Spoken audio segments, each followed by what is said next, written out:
আচ্ছা আমরা আমাদের জায়গা থেকে কিছু বিষয় স্পষ্ট জানিয়েছি এবং এটা পুরো বাংলাদেশের জন্যই। প্রথম একটি কথা আমাদের জায়গা থেকে আমরা এটা বলে এসেছি যে ছাত্রদের নেতৃত্বে ছাত্র জনতার এই যে একটা অভ্যুত্থান হয়েছে, এই অভ্যুত্থানে এই তরুণ প্রজন্ম তাদের জায়গা থেকে সামনে সারিতে নেতৃত্ব দিয়ে একটা দায়িত্ব পালন করেছে। এখন আমাদের যারা বাংলাদেশের রাজনৈতিক অঙ্গন থেকে রাজনৈতিক দলের যারা অগ্রজবৃন্দ রয়েছেন তাদের সবচেয়ে বড় দায়বদ্ধতা হচ্ছে ঐক্যবদ্ধভাবে যে আওয়ামী লীগ বাংলাদেশে 5 আগস্ট অপ্রাসঙ্গিক হয়েছে, যে আওয়ামী লীগ ছাত্রলীগ যুবলীগ এই নামগুলোকে ব্যবহার করে এই সন্ত্রাসী কর্মকাণ্ড এবং গণহত্যা হয়েছে, তাদের বিরুদ্ধে এখন ঐক্যবদ্ধভাবে আমাদের যে প্রতিক্রিয়া সেটি দেখাতে হবে, এই নিষিদ্ধের প্রক্রিয়ায় যেতে হবে। এক্ষেত্রে তারা যদি তাদের নেতৃত্ব না দিতে পারে, এই দায়বদ্ধতা এই তরুণ প্রজন্মের কাছে তাদেরকে আগামী পুরো যে সামনের দিনগুলো রয়েছে যুগের পর যুগ এই দায়বদ্ধতা তাদেরকে বহন করতে হবে। এবং আমরা আমাদের জায়গা থেকে আরেকটা জিনিস স্পষ্ট করে বলেছি, আমরা দেখতে পাচ্ছি পুরো বাংলাদেশে যখন অপারেশন ডেভিল হান্ট হচ্ছে কিংবা যারা আমাদের শহীদ ভাইরা রয়েছেন আহতরা রয়েছেন তাদের মামলার সাপেক্ষে যে বিভিন্ন গ্রেপ্তার হচ্ছে, বিভিন্ন বিচারিক প্রক্রিয়া হচ্ছে,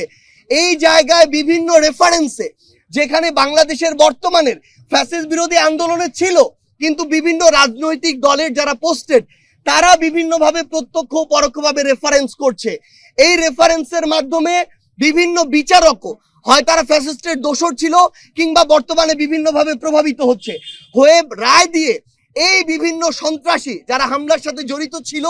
তাদেরকে বিভিন্নভাবে জামিন দেওয়ার ব্যবস্থা করছে, তাদেরকে বিভিন্নভাবে আশ্রয় দিচ্ছে। এই কাজগুলো যদি করা হয় তাহলে সবচেয়ে বড় যে সমস্যাটি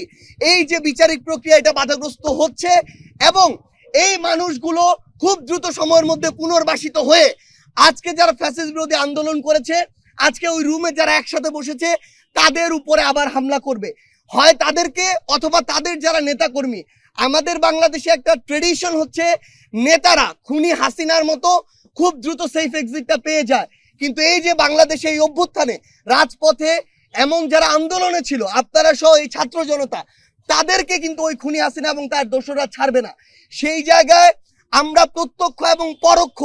কোনো ধরনের নেগোসিয়েশনের চিহ্ন দেখতে চাই না। যারা দোষী যারা খুনিদের দোসর তারা যেই দলের যেই মতেরই হোক না কেন তাদের শাস্তি হতে হবে এবং এই বিচারিক প্রক্রিয়ায় কোনো ধরনের আমরা হস্তক্ষেপ প্রত্যাশা করি না, এটা আমরা আমাদের জায়গা থেকে স্পষ্ট করে দিয়েছি। এবং এমন যদি কোনো কিছু দেখি তাহলে আমরা আমাদের জায়গা থেকে জাতীয় নাগরিক কমিটি বলেন আর বৈষম্য বিরোধী ছাত্র আন্দোলন বলেন আমরা ঐক্যবদ্ধভাবে আবারও হয় ওই ব্যক্তি কিংবা ওই প্ল্যাটফর্ম তাদের নামে আমাদের যে আবার প্রতিবাদ সেটি আমাদের জায়গা থেকে শুরু হবে। কারণ এই অভ্যুত্থান পরবর্তী সময়ে আমাদের সবচেয়ে বড় প্রথম এবং প্রধান দায়বদ্ধতা হচ্ছে ওই খুনিদের বিচার করা, এটা আমরা আমাদের জায়গা থেকে স্পষ্ট জানিয়ে দিয়েছি।